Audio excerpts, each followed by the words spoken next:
Hai, Assalamualaikum murid-murid semua. Okey, hari ni cikgu akan sambung pembelajaran semalam. Okey, semalam awak dah belajar tentang perakaunan, subbidang perakaunan. Okey, kitaran perakaunan. Betul kan? Okey, alright. Jadi hari ini cikgu akan sentuh tentang kerjaya dan juga badan-badan profesional yang ada di Malaysia ini. Alright? Okey, di akhir pembelajaran ini, cikgu harap murid-murid dapat menghubungkait fungsi perakaunan kewangan dengan pengauditan dan pencukaian. Yang kedua, murid-murid dapat membincangkan apakah syarat-syarat kelayakan untuk menjadi seorang akaunten bertauliah di Malaysia. Yang ketiga, murid-murid dapat mengkaji contoh kajian kes yang boleh dikaitkan dengan etika profesional perakaunan. Yang keempat, menerangkan peranan utama dalam badan kawal selia seperti Institut Akauntan Malaysia, Badan Pengbal Piawaian, Lembaga Piawaian Perakaunan Malaysia dan juga badan profesional. Okey, baiklah kelas. Okey, di lampiran slide terdapat fungsi perakaunan kewangan dalam subbidang pengauditan dan juga subbidang percukaian. Okey. Jadi kita tengok untuk pengauditan, kebiasaannya, juru audit ataupun auditor dia akan memeriksa secara keseluruhan dan laporan audit akan dikeluarkanlah. Syarikat perlu mendapat pendapat daripada juru audit iaitu wajar tanpa pengecualian. Maksudnya tiada apa-apa masalah yang berlaku sepanjang mereka memeriksa laporan kewangan syarikat tersebut. Maksudnya tak ada benda yang meragukan, tak ada benda yang menyalahi piawaian ataupun standard perakaunan, semuanya dibuat dengan betul. Alright, untuk pencukaian, selepas juru audit memeriksa laporan kewangan tersebut, penyata kewangan itu akan digunakan untuk membuat tafsiran cukai.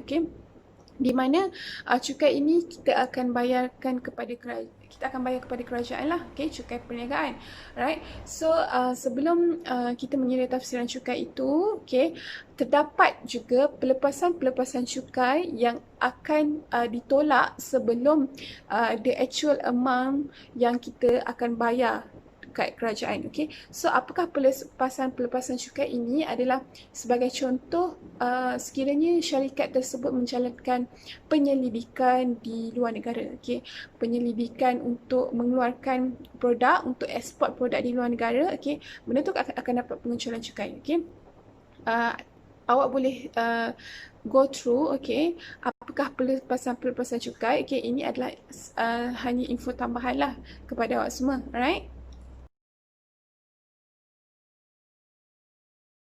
Okey, baiklah kelas. Cikgu akan bincangkan yang seterusnya adalah syarat-syarat kelayakan untuk menjadi akaunten bertauliah di Malaysia.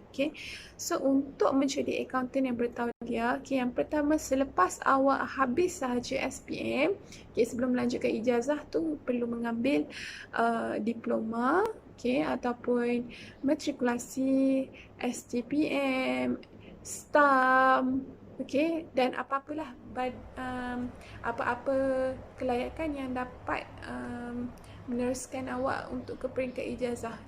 Dan ijazah tu awak perlu mengambil dalam bidang perakaunan lah, bidang perakaunan yang diiktiraf. Biasanya kita ambil yang diiktiraf lebih mudah, right? Dan selepas awak keluar sahaja daripada ijazah, daripada universiti, awak akan mengambil peperiksaan badan perakaunan profesional yang diiktiraf. Seperti yang awak tengok di slide, badan perakaunan profesional yang diiktiraf ada dekat situ. Kebanyakan ni semua ada di universiti swasta. Awak boleh ambil dekat situ. Satu paper tu kena bayar lah. Dia akan ikut berapa paper yang awak ambil, dan awak akan bayar setiap paper tu. Selagi awak tak lulus, awak akan ambil semula dan bayar semula. Dia quite costly, tapi dia sangat menjaminlah untuk masa depan awak. Right. Seterusnya adalah untuk menjadi ahli untuk menjadi ahli penuh Badan Perekonomian Profesional, okey, awak macam cikgu cakap tadi lah, kena ambil exam dulu dekat Badan Perekonomian Profesional yang diiktiraf, and then baru awak boleh jadi ahli penuh. Okey, setelah itu awak akan menjalani praktikal untuk mengambil pengalaman, okey, selama 3 tahun. Okey, selepas tempoh 3 tahun tu barulah awak boleh memohon kepada MIA untuk mendapat permohonan keahlian. Okey, setelah awak diterima keahlian daripada MIA, awak akan menjadi accountant bertauliah ataupun chartered accountant. Okay. Alright, untuk pengetahuan murid-murid semua, chartered accountant ini gaji permulaannya lumayan juga ikhlas. Okay, depends on syarikat mana yang awak bekerja lah, right?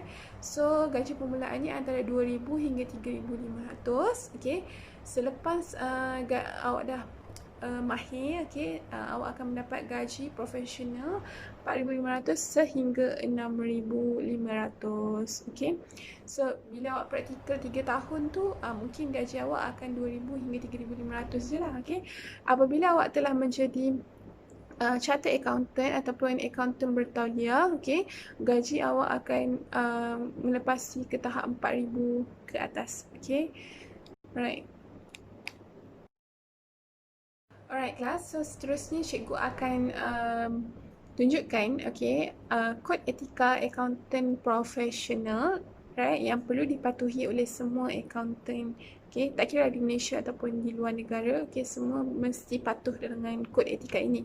Okay, apakah kod etikanya? Yang pertama adalah tentang kompetensi. Okay, kompetensi tu maksudnya dia sangat mahir, okay, sangat berkeupayaan, okay, sangat luas pengetahuannya, okay, untuk memberikan perkhidmatan yang terbaik kepada pelanggan-pelanggannya, okay, memberi nasihat kewangan dan sebagainya lah.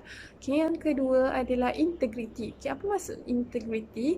Integriti tu maksudnya bersikap jujur, bersikap telus, bersikap adil. Okay, dia tidak membuat apa-apa kekeliruan atau pemalsuan kenyataan. Okay, apa-apa semuanya dia bersikap jujur. Alright, so yang ketiga adalah tentang kerahsiaan. Okay, of course lah, sebagai mana-mana profession sekalipun, tak kisahlah peguam, cikgu, accountant, okay, mestilah menjaga kerahsiaan pelanggannya. Okay, so tak boleh bagi tahu mana-mana pihak yang tak berkaitan tentang apa maklumat yang dia dah dapat. Alright, so yang seterusnya adalah objectivity. Okay, apa maksud objectivity? Adalah semasa menjalankan tugas, okay, profession accountant ini tidak boleh berkompromi, okay, tak boleh bersepakat dengan pihak lain untuk membuat apa-apa tindakan yang salah, okay, tidak berat sebelah. Alright,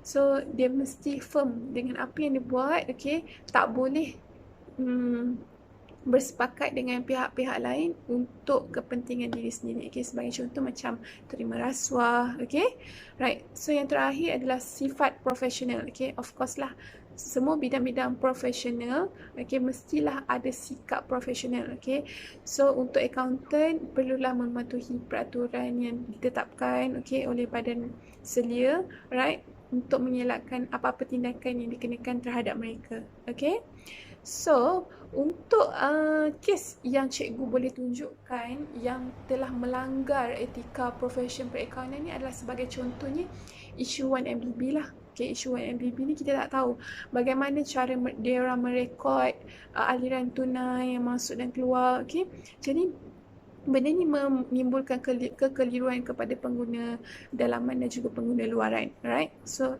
dia telah melanggar etika dan ini tidak patutlah diamalkan oleh badan-badan ataupun setiap syarikat yang menjalankan rekod-rekod kewangan ni lah. Okay, okay, slide yang seterusnya adalah tentang peranan dalam badan kawal selia. Okay, so kita ada 5 kesemuanya badan kawal selia yang awak perlu tahu. So yang pertama adalah MIA, Malaysian Institute of Accountants. Okay, yang cikgu cakap tadi lah, awak kena mendapatkan keahlian dekat MIA dulu, baru awak boleh jadi accountant bertauliah. Okay, so Yang seterusnya adalah MASB, iaitu Malaysia Accounting Standard Board. Okey. MASB ni lah yang menerbitkan piawaian perakaunan. Okey. Biasanya dia tak akan stick to one standard sahaja. Dia akan sentiasa berubah ikut keperluan semasa. Okey.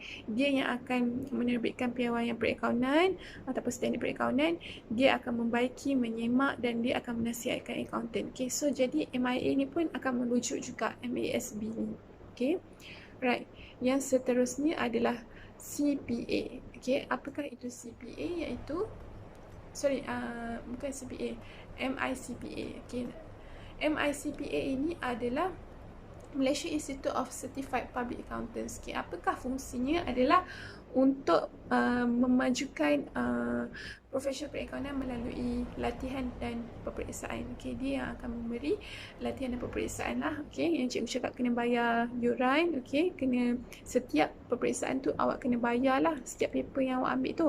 Okay, untuk melatih accountant bertauliah. Okay, so sebelum awak jadi accountant bertauliah, okay, awak daftarkan dekat MIA tadi, awak kena ambil dengan MICPA ni lah. Okay, next adalah CIMA, okay, Chartered Institute of Management Accountant. Okay, juga melahirkan accountant profesional yang mahir, mengkaji dan menangani perubahan semasa dalam perniagaan. Okay, dan yang terakhir, okay, ni sangat popular lah dekat Malaysia, ACCA. Biasanya orang akan ambil ACCA lah. Okay, ACCA ni memberi khidmat sokongan kepada ahli dan pelajar sepanjang kerjaya dalam perakaunan. Okay, dia yang akan latih, okay, ahli ACCA dan juga pelajar yang baru nak ambil ACCA ni, okay, untuk bidang perakaunan ni. Okay, dan dia juga memberi pendedahan tentang peraturan dan undang-undang yang perlu dilaksanakan sepanjang profesion perakaunan ini diamalkan. Okay, alright, so cikgu rasa itu sahaja untuk pembelajaran hari ini. Okay, jadi cikgu nak awak semua gunakan buku nota yang semalam tu, okay, sambung kat sebelah dia. Okay, awak buat 2 latihan yang cikgu bagi ni. Satu, awak isikan ruang kosong dengan kod etika yang sesuai. Okay, apakah kod etika yang sesuai? Tadi cikgu dah terangkan. Okay, awak isikan dekat kotak-kotak ni. Okay, latihan yang kedua adalah cikgu nak awak lengkapkan jadual, okay, tentang fungsi penumpuhan setiap badan perakaunan, badan selia perakaunan. Okay, so sekian sahaja kelas cikgu hari ini. Okay, apa-apa pertanyaan boleh tanya cikgu. Alright, so terima kasih cikgu ucapkan kerana sudi luangkan masa untuk pembelajaran hari ini. Okay, sekian, terima kasih. Assalamualaikum.